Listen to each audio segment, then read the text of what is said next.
Real estate magnate Ethan Blackwell finds his wife Sarah, who vanished 7 years ago, and their 7-year-old daughter Lily, in a dilapidated house he planned to demolish. Ethan realizes his entire life was built on a poisonous lie orchestrated by his secretary, Linda Miller, who stole his fatherhood. Betrayal, conspiracy, and a heartbreaking fight for justice. Will this American dream be shattered or rebuilt by the truth? What city are you watching this video from and what time is it? By the way, if you're enjoying my videos, I'd be so happy if you could subscribe to my channel and like this video. Richard Campbell, a renowned real estate magnate, arrived at the dilapidated house with the sole intention of having it razed. It was an afternoon heavy with the smell of decay, and the street on the outskirts of the city lay utterly desolate. Richard, at 45, was a figure of immense influence. A man who had commanded the respect of the financial world for years. Yet as he stood before the flaking paint of the front door, a profound stillness settled over him. He was accustomed to inspecting the vacant properties in his portfolio. But this one felt different, marked by a palpable history. It had been abandoned for 14 years, a silent, aged shadow among what was once a vibrant row of homes. In his hand, he held the list for reinspection, but his pace was slow, hesitant. His fingers grazed the icy wall, the plaster crumbling beneath his touch. A strange, unsettling sensation stirred within him, a fleeting thought echoing, "I've discarded so many houses, but why does this one feel so cold?" Taking a deep breath, he pushed the decaying wooden door inward. The hinges protested with a long, drawn-out shriek that pierced the silence. The dank, musty air, thick with the scent of dust, stung his nostrils. Richard was about to jot down notes for his maintenance crew when a faint, almost inaudible sound stopped him dead in his tracks, a choked sob. The sharp, cold eyes characteristic of a businessman softened for a moment. Richard slowly followed the sound until he pushed open the living room door. The scene that confronted him froze his heart. On a tattered old armchair lay a woman, utterly motionless.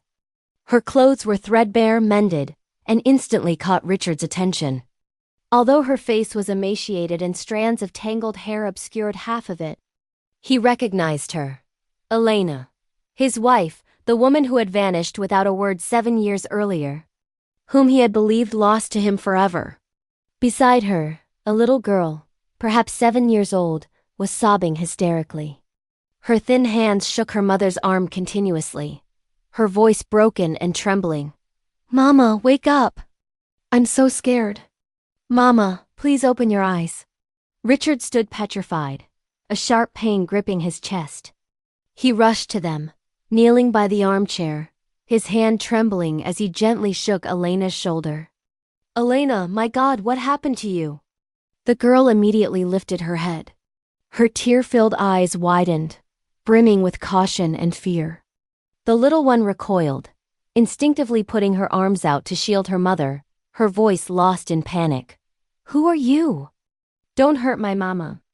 Richard was paralyzed, the child's question striking him dumb. He quickly shook his head, softening his voice, trying to remain calm. "I just want to help. I won't hurt your mama." The girl's eyes, however, still shone with terror. Richard leaned closer, checking Elena's breathing. It was shallow but present. He placed his hand on her frail wrist, finding a weak pulse. "She's alive," Richard whispered, reassuring himself and the girl. The little one hesitated, staring at him intently. When Richard bent down to lift Elena, her body was shockingly light, unsettling him. Suddenly, the girl moved closer. Her tiny hands fiercely clutched the lapel of his suit jacket, refusing to let go. This touch tied a knot in Richard's throat, a strange invisible thread that suddenly pressed against his chest. Carrying Elena, he leaned down and instructed the girl, "Come with me. Your mama needs a doctor immediately." The girl didn't reply, simply nodding repeatedly, clutching her old, worn teddy bear tightly to her chest, following his every step. Outside, in the courtyard, Richard quickly placed Elena in his car and called emergency services. In the ambulance speeding down the highway, Richard sat beside her, clutching Elena's cold hand. His gaze was fixed on his ex-wife's pale face, and memories of the previous years flooded back, plunging into his heart like a knife. Opposite him, the girl sat huddled, her small hands embracing the threadbare teddy bear. Her tears had not yet dried, and her innocent face was pale with worry. A moment later, trembling, she spoke in a weak, hoarse voice. "If my daddy were alive, he would be so nice." Richard was stunned. That sentence pierced his heart like a dagger. He turned to look at the girl, her eyes tearful, innocent, and pained. A terrifying question, one he had never considered before, churned in Richard's mind. This girl, who is she? And why does she call Elena Mama? The ambulance sped on under the city's yellow lights, while Richard remained motionless, gripping Elena's hand as if afraid she might disappear again. The ambulance stopped with the long, muted wail of the siren.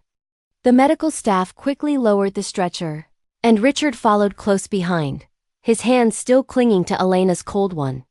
Beside him, the little girl tightly hugged her worn teddy bear, her small feet running to keep pace with the stranger carrying her mother. The hospital hallway's white light clearly illuminated Richard's face. He was a powerful man, accustomed to multi-million-dollar deals. But at that moment, his eyes were as lost as those of a bewildered soul. The woman he once loved with all his heart, the one who had left him 7 years ago, now lay motionless. Elena was rushed into the emergency room. The door closed, leaving Richard and the girl outside. Richard sat on a plastic chair against the wall, running a hand over his forehead. His mind was spinning, and all the old memories returned like a violent wave. 7 years ago, he had returned one morning to an empty house. Elena had vanished. Not a word of farewell, not a clear trace. Richard had frantically searched for her, sending his secretary Linda to investigate everywhere. A week later, Linda returned, placing some blurry photos and a report on his desk.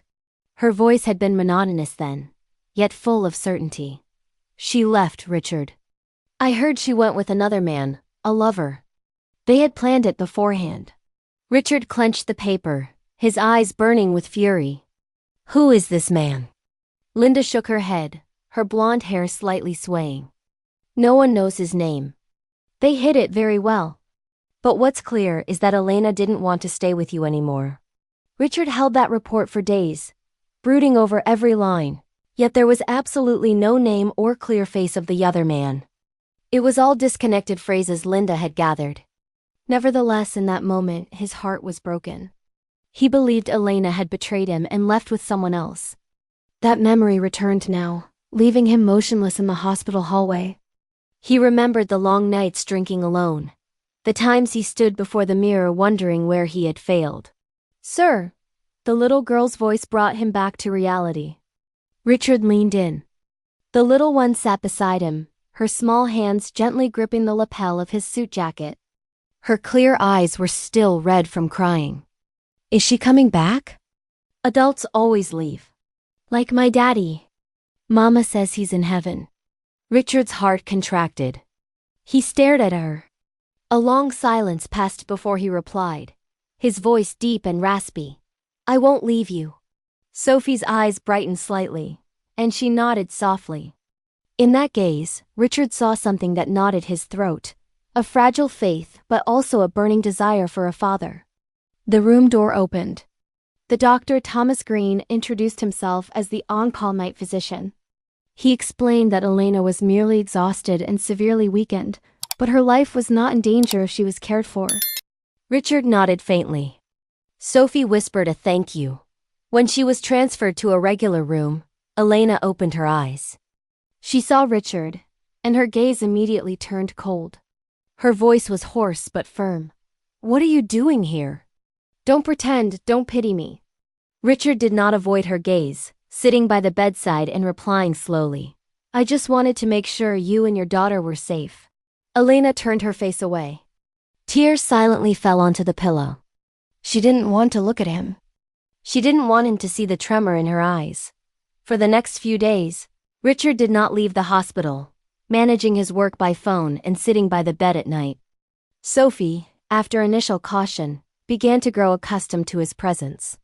She spoke of her school, Of the evenings she had to sit alone doing homework while her mother worked late. Every word she spoke was like a needle pricking Richard's heart. One morning, he took Sophie to school. As they crossed the gate, he heard whispers. "That girl doesn't have a daddy." Sophie lowered her head, clutching the teddy bear to her chest. A group of children blocked their path. One boy scoffed. "Poor Tona. She has no daddy, and still pretends." Sophie bit her lip, her eyes filling with tears. Before she could speak, Richard stepped forward, standing behind her. His voice deep and clear. "Excuse me, but I am the one coming for her today." The children froze, looked at each other, and then backed away. Sophie looked up, her eyes shining, feeling protected for the first time. That afternoon, returning to the hospital, Elena saw Sophie speaking effusively with Richard about what happened at school and couldn't hide her shock. She knew he still had a tender look when he looked at the girl, and that terrified her. "If he finds out the truth, he will take her away from me. I can't let that happen." That night, when they were alone, Elena gently placed her hand on Sophie's hair, whispering, "Sophie, remember well. Your father is no longer here. We only have each other." Sophie nodded. But in her heart, Richard's phrase resonated more strongly. "I won't leave you." The next day, when Richard took Sophie to school, he frowned. A car was parked a few dozen yards from the entrance, its windows completely rolled up. Instantly, a flash of light shone as if someone had just taken a photo. Richard said nothing, just looked down and held Sophie's hand tightly. He smiled to reassure her, but a feeling of unease stirred within him. That morning, Richard brought Sophie early to school. He took her hand to cross the entrance, his eyes unconsciously glancing toward the street where the strange car had been parked the day before. There was no trace, but the feeling of unrest still lingered in his heart.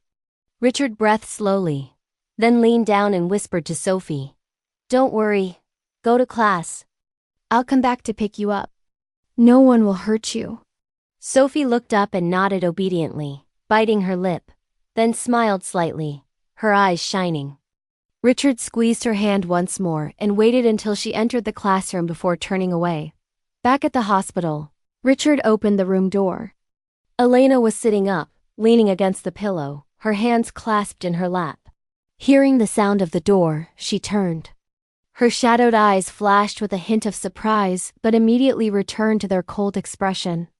Richard placed the bag of warm food on the small table by the bed. He sat on the chair, remained silent for a moment, and then spoke. "I looked for you everywhere. Why did you disappear without a word?" Elena looked straight at him. Her lips curled into a bitter smile. She didn't cry, but her voice was tight with a touch of resentment. "Ask your faithful secretary. She serves you better than I ever did." That phrase was like a direct stab at Richard. He froze, his eyes momentarily confused. Secretary. The image of Linda, the woman who had been by his side for so many years, appeared in his head. In the hospital room, Richard gripped the chair, his voice hoarse. "Elena, I don't understand. I've never been with anyone else." Elena clutched the edge of the sheet. Her eyes blazed with resentment. She didn't want to hear anymore. The images of the past remained intact in her mind. That afternoon, Sophie returned after school. She entered the room with a radiant face, holding a new notebook. She ran to the bed and showed her mother the clumsy but neat lines she had written. Elena smiled, stroking her head. Richard stood aside, watching in silence. His lips curved into an uncharacteristic smile. When Elena looked up, she met his gaze. That look was not cold, but filled with a tender warmth. It disconcerted her. She turned her face away, hiding the tear that was about to fall. Richard felt intrusive and prepared to leave, but suddenly, he felt a small hand tugging at the lapel of his suit jacket. He leaned down. Sophie looked up, her round eyes reflecting a deep sadness, and asked in a low, trembling voice, "Do you ever feel lonely?" "I feel like I'm never enough." Richard paused. His heart sank. He didn't answer immediately. He sat down, bowed his head, and touched Sophie's soft hair with his forehead. He didn't say anything, but his hand gently squeezed the girl's small hand. That gesture was enough for the little one to smile slightly and lean into him. Elena witnessed the entire exchange, clutching the sheet, her heart aching. This child wants a father so badly, and I am denying him to her. What have I done? She bit her lip. Tears streamed down. Unstoppable. Night fell. The hospital was silent. Only the sparse footsteps of the nurse echoed in the hallway. Elena lay motionless in bed, her eyes wide open, staring at the ceiling. Sophie slept soundly by her side, clutching her teddy bear. Richard had gone out to buy medicine, leaving a moment of tranquility. The old memories returned. Elena clearly recalled that afternoon.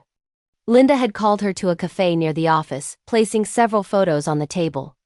In the pictures, Richard and Linda were leaving a restaurant together, the streetlights casting their shadows. "Don't be foolish and don't make a scene," Linda had said, her voice sweet yet firm as steel. "All rich men are like this. If he keeps you, fine. If not, he still lives well." Elena took the photos trembling. Humiliation and despair suffocated her. Linda smiled, whispering just loud enough for her to hear. "If you feel you no longer have a place in his heart, it's best if you leave. He chose me, not you." Those words were the final blow. Elena turned away, tears streaming down her cheeks. In her womb, at that moment, was a tiny life Richard knew nothing about. She chose to disappear, choosing to suffer alone. She chose to believe that was the only way. The soft sound of the door opening brought Elena back to reality. Richard returned with the bag of medicine in hand. He looked at Sophie sleeping soundly, her hair covering half her face. Richard put the bag on the table and sat on the edge of the bed. His gaze softened as he looked at the girl. He reached out to brush the tangled hair from Sophie's forehead, a natural, surprisingly tender gesture. His finger touched her cheek gently and lingered. Elena turned and saw the scene. Her heart contracted. Tears welled up, uncontrollable. She turned towards the wall, sobbing softly, whispering only to herself, "No. He can't know." The yellow light projected into the room, covering the heavy silence. In Elena's heart, fear and old love tore at her until she was suffocating. Before we continue, please take a moment to leave a comment about this story and rate it from 1 to 10. How are you feeling? If there's anything you'd like to share, I'm always here to listen. I hope you find a moment of peace and reflection as you follow this healing story and its journey of courage and justice. The next morning, Richard left the hospital while Elena and Sophie were still asleep. He wanted to use the time to resolve work matters because since finding the mother and daughter, his mind had revolved only around them. The car stopped in front of the Campbell real estate headquarters building. Employees greeted him respectfully, but he barely noticed. Just as he entered the office, Richard paused. Linda was already waiting there. The young woman with curly blonde hair, a neat, tight blue dress, and a gentle smile, as if nothing were amiss. "Are you getting close to your ex-wife again?" Linda asked in a sweet voice, her eyes bright, but her gaze sharp as a knife. "Be careful, Richard. A woman who leaves once will leave a second time. Remember 7 years ago when she left that house with her lover?" Richard stopped, setting his briefcase on the table. He took off his glasses, looking up at her with cold eyes. His voice was clear, without evasion. "Don't interfere in my affairs, and don't mention the past in such a dirty way again. You must remember your place. You are only my secretary, nothing more." Linda paused for a moment, but then smiled, her eyes shining with malice. She walked slowly toward Richard, lowering her voice provocatively. "I just want you to be sensible. That woman left you ruthlessly. You forgot so quickly. And I've never left you for a single day." Richard clenched his hands on the desk, restraining his anger. He stood up abruptly, towering over Linda by almost a head. His voice grave and cold. "Get out of here." For an instant, Linda was paralyzed, but immediately after, she offered a half smile and turned to leave. When the door closed, Richard remained motionless. In his head, Linda's words with her lover, repeated like an old black shadow reopening an unhealed wound. He didn't believe Elena had betrayed him, but he never had proof otherwise. That night, the wind whistled through the old window of the house where Elena and Sophie were temporarily staying. Elena was sewing her daughter's clothes, her needle and thread trembling under the dim light. Sophie was on the floor, hugging her teddy bear, doing homework and reading quietly. Suddenly, a loud crash sounded outside the window. The glass shattered. Fragments flew across the floor. A large stone rolled inside. Sophie screamed, running to her mother, her hands clutching her teddy bear. "Mama, is someone outside?" Elena was startled, hugging her daughter, her heart pounding heavily. Just then the door burst open. Richard rushed in. His eyes quickly scanned the room, stopping at the broken glass and the stone rolling on the floor. Without saying more, he strode over and embraced Sophie, his voice ringing with firmness. "I won't let anyone scare you again." The girl trembled, burying her face in his expensive shirt. Her tears soaked the fabric, but Richard didn't care at all. Elena stood motionless. Her heart ached at the sight. Part of her wanted to thank him, but another part was afraid that the bond between Richard and Sophie would grow so strong that the secret could no longer be hidden. The next morning, Richard took Sophie to school while Elena returned to the hospital for a checkup. Stepping out into the courtyard, Richard was surprised to see a middle-aged man near the entrance. He wore a dark coat, was tall, thin-faced, but with deep, calm eyes. Richard frowned. A name popped into his head. Thomas. An old family friend who had appeared several times alongside Elena at previous gatherings. Thomas approached, his voice serene. "Richard, it's been a while since we saw each other. I came to visit Elena. We're old friends. You know that." Richard gently squeezed Sophie's hand. His voice was grave, laden with unconcealed suspicion. "I don't think she needs it. If you came here today to prove something, I'm sorry. Elena has me by her side." Thomas fell silent for a moment, his eyes sad. He didn't reply, just lowered his head as if to avoid confrontation. Richard saw the scene, and his heart filled further with suspicion. Linda's insinuation echoed in him. The whole company saw Thomas's interest in Elena. No one would be surprised if she left with him. Elena saw Thomas from afar and her heart contracted. She turned away, not daring to face him. Linda's sarcastic words from 7 years ago returned like a reopened wound. That night, the hospital corridor was silent. The duty nurse was at the end of the hall. The fluorescent light shone coldly. Sophie was in the small bed, hugging her teddy bear. Suddenly, she heard soft footsteps that stopped outside the door. She sat up, crept stealthily to the crack of the ajar door. She heard a familiar woman's voice, low but clear enough. "That girl must not exist." Sophie froze. Her eyes widened, her heart pounding. It was Linda's voice. The girl trembled, quickly backing away, hugging her teddy bear tightly. Her whole body was cold. She wanted to run and call her mother, but her legs wouldn't obey. Fear flooded her, leaving Sophie sitting in the corner of the bed, her young heart overwhelmed by the thought. Someone wanted to hurt her and her mother. Inside the room, Elena was lying with her back to the door, thinking Sophie was sleeping soundly. Richard was sitting on the balcony, looking into the distance. Both were unaware that in another corner of the room, the 7-year-old girl was hugging her teddy bear, trembling in silence. The next morning, the damp old house found an unusual sense of domesticity. Ethan Blackwell brought simple provisions, and Lily, delighted, enlisted him for kitchen duty. "Let's cook today, sir," she exclaimed. Ethan, the titan of industry, found himself hilariously inept at washing rice. Lily, observing his struggle, offered an innocent remark that pierced the fragile atmosphere. "It's like daddy and daughter." Sarah Jennings, watching from the side, felt a familiar terror. The bond was strengthening, risking the secret she guarded. That evening, the emotional tension peaked. Ethan read Lily a poignant story about a father who returned after a long journey.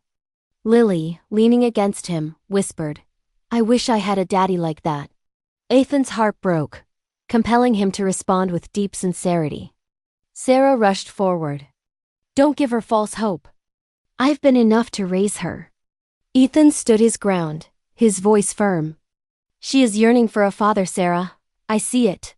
Back at his corporate fortress, the truth Ethan had longed for finally materialized. An anonymous envelope lay on his desk, revealing a transaction. A large sum transferred from Linda Miller's account to a freelance photographer, precisely 7 years prior. The timing matched Sarah's vanishing act. The memory of Linda's cold insinuation that Sarah left him for a lover was a complete fabrication. Just as the shock set in, Thomas, the old family friend, just as the shock set in. Thomas, the old family friend. Thomas, the old family friend, entered and confirmed the conspiracy, providing his own copies of the documents. "Linda hired him to fake those photos, Ethan. She wanted her gone." Ethan was overcome. His 7 years of agonizing bitterness were based on a calculated, poisonous lie. The revelation drove Ethan back to the old house. Driven by instinct, he searched Sarah's belongings and discovered the final, undeniable proof in a forgotten envelope, a yellowed ultrasound image. The date stamped across it confirmed 7 weeks gestation, dating back to the week Sarah disappeared. The truth, sharper and more painful than any corporate defeat, hit him. "Lily is my daughter." Without hesitation, he rushed to the city's aging hospital, demanding to see Sarah's old records. An elderly nurse, recognizing the gravity of his request, remembered the fragile patient. She confirmed that Sarah, determined to keep the child despite her circumstance, had, in a moment of exhaustion, whispered the father's name, Richard. The nurse looked at Ethan, her eyes filled with confirmation. "The child is yours, sir. She hid the truth to raise her alone." Ethan collapsed, tears streaming down his face, mourning 7 years of lost fatherhood. Returning to the house, Ethan knelt beside Lily, his tears genuine and unrestrained. "Daughter," he choked out. Lily, confused, watched as her powerful visitor broke down. "Forgive me, Lily. Daddy was late." 7 years late. The genuine affection was a balm, yet it tore Sarah apart. "You have no right," she screamed, her voice raw with years of struggle. "I raised her with my tears and my blood." Lily, terrified, placed her tiny hands between her parents, pleading, "I don't want you to fight. I just want my daddy and my mama." The family's heartbreaking moment was violently interrupted by the arrival of Michael Torres, Ethan's lifelong attorney. Michael ignored the emotional turmoil, his voice cold and legalistic. "The law must decide. Sarah, your action is legally defined as concealment. If this goes public, you could lose everything, including custody." Sarah furiously accused Michael of dividing them. Ethan was paralyzed, torn between the logic of the law and the pain in his wife's eyes. Michael, coldly confident, departed with a dark warning. "The other party won't stay put." Sarah knew it was Linda, launching her final strike. The final public battle began the next day. Linda's lawsuit, accusing Sarah of fraud and financial exploitation, dominated the headlines, turning Sarah into a public villain. Ethan and Sarah entered the packed courtroom, only to face the ultimate betrayal. Michael Torres sat at the plaintiff's table. Representing Linda Miller, Michael began his case with a venomous delivery, presenting fraudulent documents. Sarah broke down, the betrayal crushing her. Just as despair set in, Thomas stood up, presenting the financial records of Linda's bribe. The courtroom descended into murmurs. Thomas looked at Sarah, sacrificing his own reputation for the truth. The atmosphere intensified when Mrs. Clara, a former neighbor, took the stand. Her testimony was the final nail. "I saw Linda Miller pay the photographer and tell him to make sure Sarah believed her husband was cheating." Linda, pale and defeated, exploded, screaming the confession. "Yes, I did everything. I loved you, Ethan, and you never looked at me once." Ethan was horrified. Michael, dripping with sweat, was exposed. The final piece of evidence, a recording presented by Ethan's new lawyer Daniel, confirmed Linda's conspiracy. Michael, his career ruined, admitted to taking the bribe, prioritizing money over 2 decades of loyalty. The judge, aiming to restore dignity, addressed Lily. The little girl stood up, clutching her bear. Her small, brave voice silenced the chaos. I don't want money. I just want my daddy and my mommy to be together at home, to read me stories before bed. The emotional force was overwhelming. Ethan knelt. Sarah rushed to him, and the three reunited in a desperate, tearful embrace. Linda was ruled guilty. Outside, facing the wall of cameras, Ethan took both their hands and declared, his voice ringing with absolute finality. This is my family. No one and nothing can separate us anymore. Lily looked up and whispered the word he had waited 7 years to hear. Daddy. The trio began their new life. Not in the empty mansion, but in a simple, warm house with a green lawn. Ethan kept his promise, learning the clumsy art of fatherhood, failing at washing vegetables, yet never failing to read a bedtime story. Sarah, witnessing his devotion, whispered her own promise, and I will learn to trust you again. The family's healing was sealed weeks later when Sarah confessed, her eyes shining. I'm pregnant. Ethan, utterly stunned, dropped his tools. Tears of sheer joy streamed down his face. He hugged his wife and his ecstatic Lily. The Blackwell family had finally turned the page, starting a new chapter built on genuine love. A future without lies, and the certainty that they were, and would be, a family forever.